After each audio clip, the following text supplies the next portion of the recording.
ഇനി ഗൾഫിലെ ക്രിസ്മസ് ആഘോഷത്തിലേക്ക് പോകാം. ഗൾഫിലെ ക്രിസ്തീയ ദേവാലയങ്ങളും ക്രിസ്മസ് ആഘോഷങ്ങളുടെ നിറവിലാണ്. ഗൾഫിൽ നാളെ പ്രവൃത്തി ദിനമായതിനാൽ ദേവാലയങ്ങളിലെ കുർബാനയും മറ്റ് ചടങ്ങുകളും ഇന്ന് രാത്രി തന്നെ പൂർത്തിയാക്കും. ആയിരക്കണക്കിന് വിശ്വാസികളാണ് കുർബാനകളിൽ പങ്കെടുക്കുന്നത്. ക്രിസ്മസ് വിശേഷങ്ങളുമായി ദുബായിൽ നിന്ന് ഷിനോജ് ഷംസുദ്ദീൻ ചേരുന്നു. ഗൾഫ് നാടുകളും തിരുപ്പിറവി ആഘോഷത്തിന്റെ ആമോദത്തിലാണ്. നമ്മളിപ്പോൾ ഉള്ളത് ദുബൈയിലെ സെന്റ് തോമസ് കത്തീഡ്രലിലാണ്. ഇവിടെ വൈകുന്നേരമാണ് ഇതിന്റെ ചടങ്ങുകൾ ആരംഭിച്ചത്. സന്ധ്യാ നമസ്കാരമുണ്ടായിരുന്നു, രാത്രി നമസ്കാരമുണ്ടായിരുന്നു.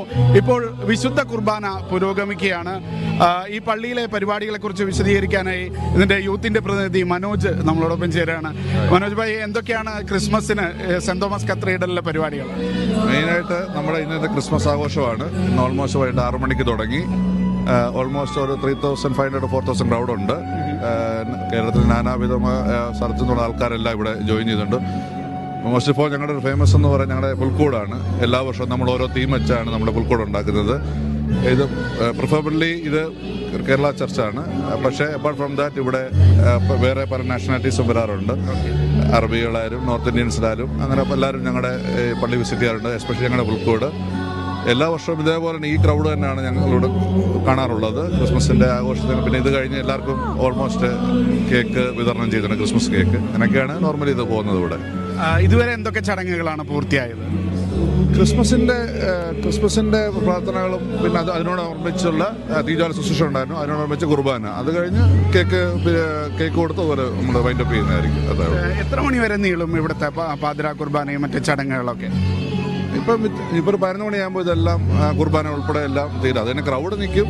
അവർ എല്ലാവരെയും അവരുടെ ആൾക്കാരെയും ബന്ധുക്കളെയൊക്കെ കാണാൻ വേണ്ടി കുറച്ച് നേരം ഇവിടെ എല്ലാവരും വെയിറ്റ് ചെയ്യും. എല്ലാവരും അങ്ങോട്ടും ഇങ്ങോട്ടും സ്നേഹ സംഭാഷണങ്ങളുമായിട്ട് കുറച്ച് നേരം അങ്ങനെ നിൽക്കും. 11 മണിയോടെ ഓൾമോസ്റ്റ് വൈൻഡപ്പ് ആവും. പേരൊന്ന് പറയാമോ? എൻ്റെ പേര് ബേസിൽ ജോൺ എന്നാണ്. ഞാൻ ഇടവകയുടെ വെബ് കമ്മിറ്റി മെമ്പറായിട്ട് പ്രവർത്തിക്കുന്നു. ദുബായ് കത്തീഡ്രൽ എന്ന് പറയുന്നത് ഈ ഒരു പ്രദേശത്തെ ദുബായിലെ തന്നെ ഏറ്റവും പ്രശസ്തമായൊരു ചർച്ചാണ്. നാനാജാതി മനസ്സർ ഇവിടെ വന്ന് അഭയം പാലിക്കുന്നുണ്ട്. സെൻറ്റ് തോമസിൻ്റെ പേരുള്ളതായ ഈ ഇടവകയിൽ എല്ലാ വിഭാഗക്കാരും വന്ന് ഇവിടെ പങ്കെടുക്കുന്നുണ്ട്. നമ്മുടെ ഇന്നത്തെ പ്രധാന ചടങ്ങുകൾ ക്രിസ്മസിൻ്റെതായ ചടങ്ങുകളാണ്. പ്രത്യേകിച്ച് ആദ്യമേ നമസ്കാരവും, അത് കഴിഞ്ഞ് തീജ്വാല ശുശ്രൂഷ, അത് കഴിഞ്ഞ് വിശുദ്ധ കുർബാനയുണ്ട് നടക്കുകയാണ്. അത് കഴിഞ്ഞ് ഇവിടെ ക്രിസ്മസ് ആഘോഷങ്ങൾ വിവിധ പ്രസ്ഥാനത്തിൻ്റെയും പള്ളിയുടെയും കൊച്ചുകുട്ടികളുടെയും നേതൃത്വത്തിലുള്ള പ്രസ്ഥാനങ്ങളുടെ കുഞ്ഞുങ്ങളുടെ എല്ലാവരുടെയും ആഘോഷങ്ങൾ നടക്കുന്നു. അത് കഴിഞ്ഞ് പുൽക്കൂട് നമുക്ക് കാണാൻ സാധിക്കും. വളരെ ഭംഗിയായിട്ട് ക്രമീകരിച്ചിട്ടുണ്ട്.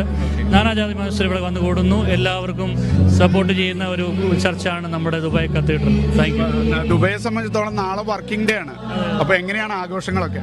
നാളെ എല്ലാവർക്കും ഇവിടെ കൂട്ടിരിക്കുന്ന എല്ലാവർക്കും മിക്കവാറും അവധിയാണ്. പ്രത്യേകിച്ച് ക്രിസ്ത്യാനികളെ എല്ലാവർക്കും തന്നെ അവധി എടുത്തിരിക്കുന്നത് എല്ലാവരും അവരവരുടെ വിവിധ സ്ഥലങ്ങളിലേക്ക് പോകാനുള്ള തയ്യാറെടുപ്പുകളാണ്.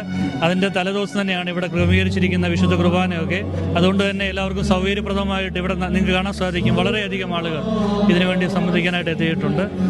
വിവിധ എമിറേറ്റുകളിലായി 100 കണക്കിന് ക്രിസ്തീയ ദേവാലയങ്ങളുള്ള ഒരു രാജ്യമാണ് UAE. അവിടെ എല്ലാ ദേവാലയങ്ങളിലും ആയിരക്കണക്കിന് പേരാണ് വിശുദ്ധ കുർബാനയിലും മറ്റും ഇപ്പോൾ പങ്കെടുത്തുകൊണ്ടിരിക്കുന്നത്. Shinoj Shamsuddin, media 1, Dubai.